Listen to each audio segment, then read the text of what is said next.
저쪽 아이들의 대응은 불보듯 뻔한 거 아니었겠습니까? 제가 보기에는 북한의 명백한 미치광이 전략의 일환입니다. 왜 이렇게 상황들을 관리해야 되는 겁니까? 우리 대한민국이? 이로 인해서 파생될 수 있는 다양한 위험이 있고 국지전이 도발될 수도 있는 거고 전쟁 일촉즉발의 위기 상황까지 갈 수 있는 건데 과연 이런 상황이 초래되어서 이익을 얻을 수 있는 사람들이 누굽니까? 김정은은 편하겠죠. 체제를 유지하고 정권을 보유해 나가는데 이런 상황 자체가 너무나 꿀 같은 그런 상황들 아니겠습니까? 역으로 보면 적대적 공존 관계를 구축하고 있는 윤석열 정권 역시 대단히 꿀 빠는 상황일 수도 있겠다. 그래서 한쪽에서는 일날선 쌍생아 이런 얘기 하는 거 아니겠습니까? 한번 물어봅시다. 하루 사이에 많은 것들이 축적이 되어서 상황이 변화되고 있습니다. 정찰위성 발사 이후에 우리 효력전지 선언했고요. 북한 탄도미사일 쐈습니다. 그리고 오늘은 전면 파기했습니다. 상당한 전면 파기에 따른 상징적인 조치들이 이루어질 수 있겠죠. 시범철수한 비무장지대 내에 감시초소 복구한다든지 JSA 현장 근무 경비병 재무장화 이런 것 눈에 보이는 걸 거고 그렇지 못한 다양한 긴장 상황들이 초래될 거라고 생각합니다. 21일에는요. 핵추진 항공모함 칼빈스남 부산 작전기지에 입항했습니다.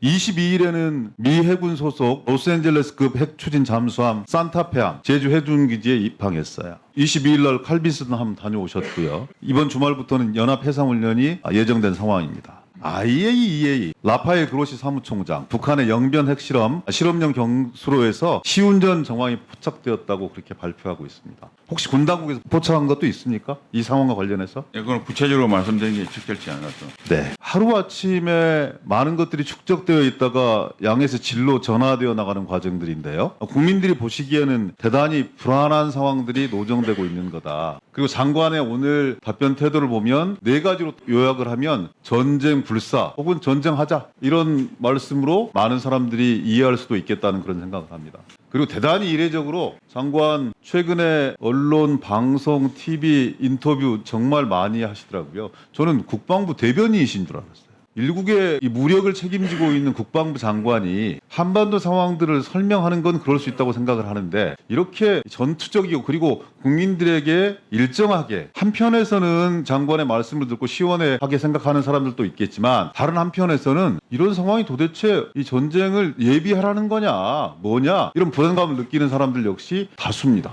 저는 대단히 적절치 못하다는 생각들이 들어요.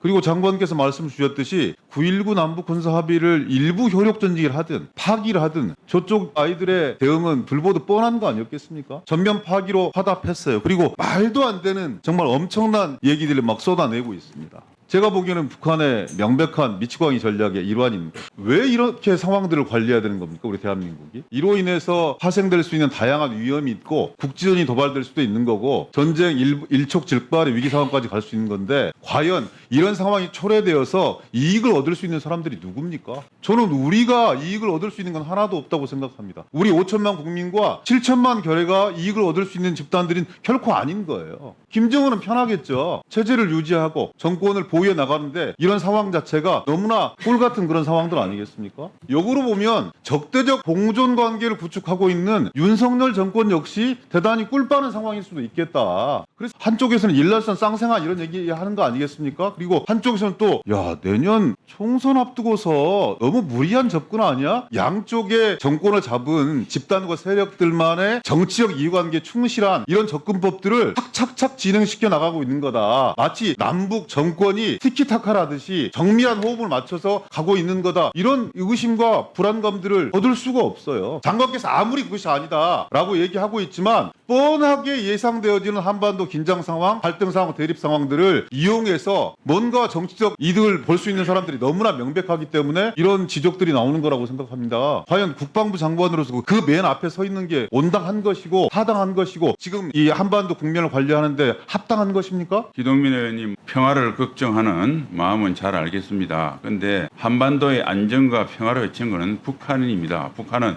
핵무력 정책법을 고도했고요. 올해만 하더라도 역대 최다로 30회, 어제 쏜 위성까지 포함한 31회를 도발을 했습니다. 그리고 지금 우리 사회 일부 마치 안정이 우리와 동맹국과 우방국의 평화를 지키고자 하는 노력에 문제가 있는 것처럼 말씀하시는 건 제가 받아들이기 어렵고요. 마치 스톡홀름 신드롬처럼 잘못하면 세계에서 서울 신드롬이 나오지 않을까 걱정할 정도로 오히려 문제의 본질을 다르게 보고 있다. 저는 이렇게 보고 있습니다.